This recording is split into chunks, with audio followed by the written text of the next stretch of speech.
to tailgate down. Hey guys, we're here with another episode of DMX Tailgating, brought to you by Mika Sports Canada, Scott Sports Canada, and with the number 7, Dillan Epstein from Thousand Islands, California. Just kidding, it's Thousand Oaks. Dylan, we're here in Ontario, Motopark, Chatsworth, Ontario. Yamaha unveiling the 2019 250F. You're here with us. Tell us about the day. Today's been fun. I got to ride a 125. I haven't been on one of those in a handful of years, and I got to ride a 65. I haven't been on one of those since I was 11 years old, so that was cool. Just having fun with everyone, riding with everyone, throwing some whips, just having a good day. Like you said, you're having fun. Does that help in such a long season now? Because we went from arena cross, grueling outdoors, now we're ready to start the supercross. Does that help you out to kind of break it up a bit? Like, you're having a blast railing corners on a 65? You know, without a doubt, because it just takes your mind off of racing. You're not stressed about racing. You're not worried about, man, I need to go put in the reps in the gym, or I need to go put in this lap times, or 30-minute moto and whatever, you know. But it's nice to have a day like this. It's my first day I've had like this in quite some time, so it's nice to be able to enjoy it, hang out with everyone, hang out with you guys, ride with you guys, and get a laugh with everyone. Yes, we were laughing at Billy a little bit, but we'll talk about that later. Okay, outdoors is over. How did it go for you? Man, outdoors is up and down.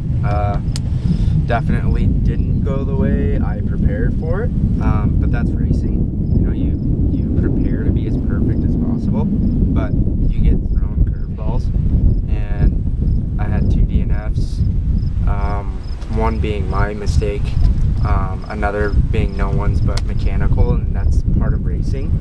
And it was just the way the season went, and considering all the ups and downs I had, I feel like I finished the season off as strong as I could,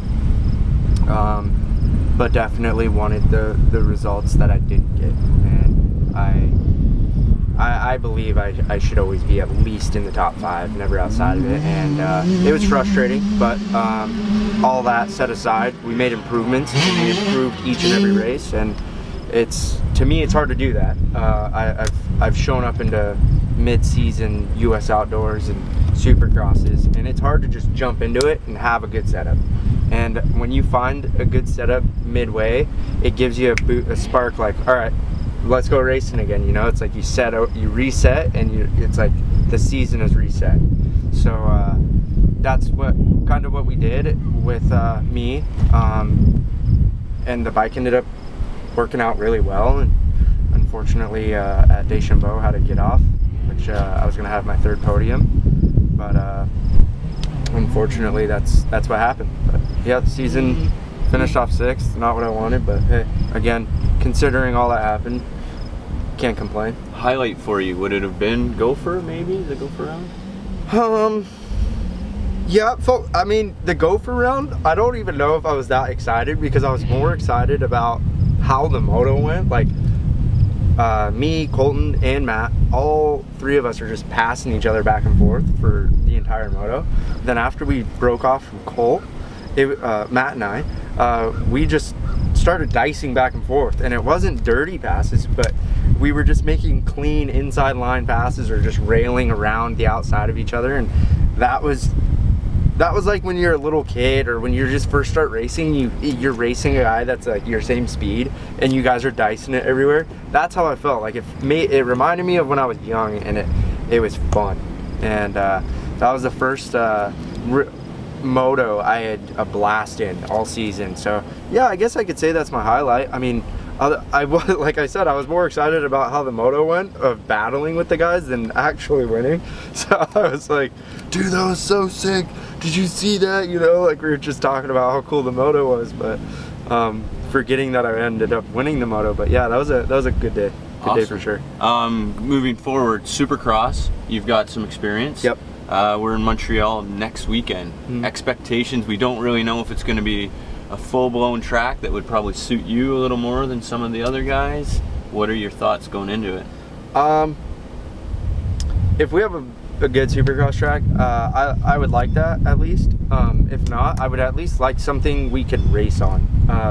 Where as to arena cross, we didn't have a chance to race each other. And to me, it was how the track was built. Regardless of the mud, everything was inside. The outside berms were so far outside, it was pointless to even do some of the triple ins of the corners or the whoops or anything like that, because if you went outside, it was a waste of your time and you're gonna get passed on the inside. So that was a bummer, because also, like, I was having comfortability issues during that time, and with the bike, I wasn't driving with the bike yet. My starts were on and off, and every time I did get a start, I made a mistake, or I had stalled the bike, whatever.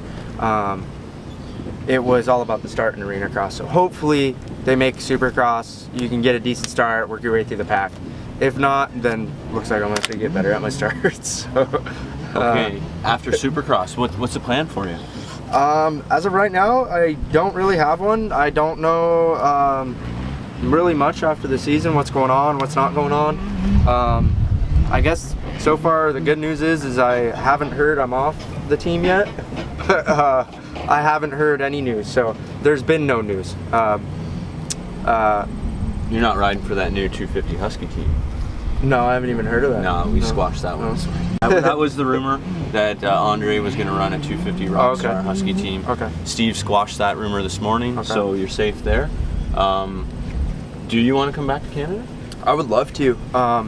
I think with how Steve and I and my mechanic and I and the whole team are working together right now, we're jiving, and in a good way. Like, it's everything's starting to come into motion, into play. We went testing the other day at Gopher, and I hadn't ridden for 2 weeks since the outdoors ended, and I wanted it to be that way because I reset my off the bike program, and I wanted to reset my body and my mentality and just completely forget like any negatives I had left in my head. Like, man, I didn't want to dwell on outdoors still. I didn't want to jump into Supercross just like, oh dude, my season sucked, and carry that into Supercross.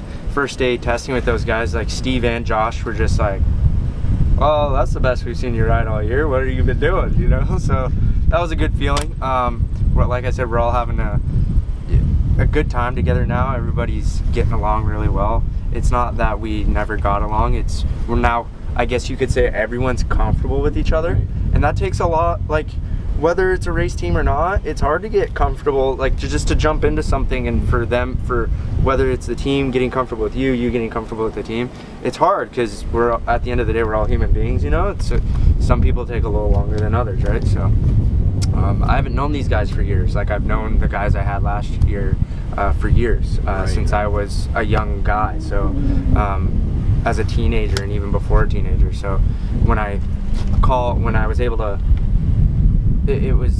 I'm on that level now with these guys. Like, I can call them, hey dude, what's going on? How are you doing? You know, where before and they'll call me, hey dude, what's going on? Where are you at? So it's cool to have that relationship with my team now. So like I said, it takes some time. Okay, so we're going into round one, Montreal. We're not sure who's coming, who's not coming. Realistically, where do you want to leave Montreal? What position wise?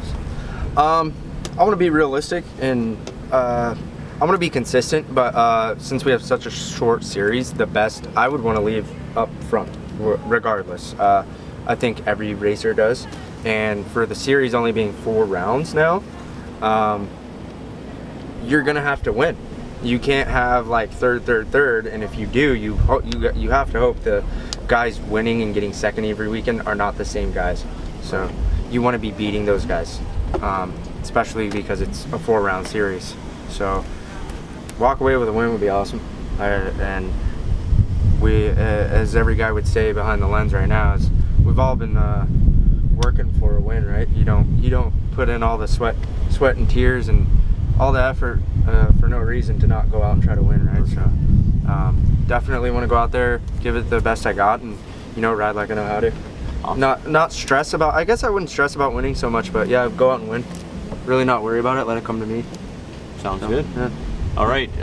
Any vacations planned for Christmas? Going back home to California? Sticking around here? For sure, going home to California. I got invited. Oh, I guess I shouldn't have done that. Sorry, guys.